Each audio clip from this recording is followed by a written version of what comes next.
जहां तक विनेश फोगाट का सवाल है, ये कोई पक्ष और विपक्ष का सवाल नहीं है, यह देश का सवाल है। तरीके से अभी विपक्ष ने व्यवहार किया जिसने आपको भी तकलीफ पहुंचाई और संवैधानिक दृष्टि से जो संसदीय मर्यादाएं हैं उनका उल्लंघन हुआ है, वह सच में निंदनीय है।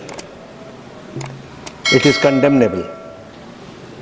प्रजातंत्र में सबको अपनी बात रखने का अधिकार है, लेकिन प्रजातंत्र एक व्यवस्था में चलता है और जब व्यवस्थाएं अपनी मर्यादाएं लांघ जाती हैं तो प्रजातंत्र पर बहुत बड़ा आघात होता है।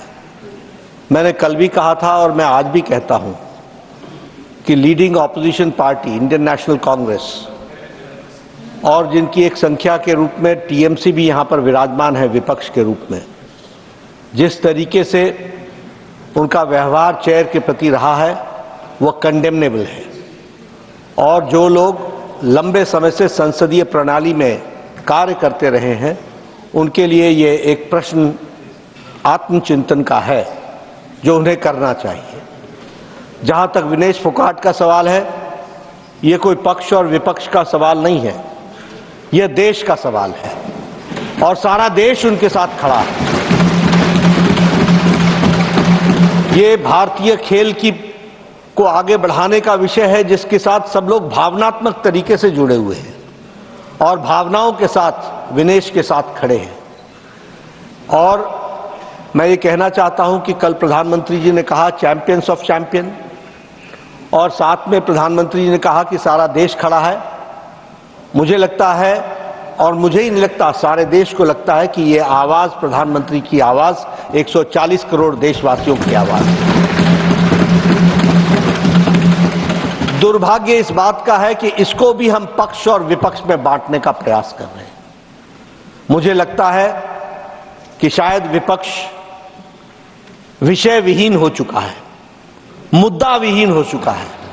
The opposition does not have any solid issue which they want to discuss, for which the ruling party is ready for discussion on all forums and on the forum of Rajya Sabha.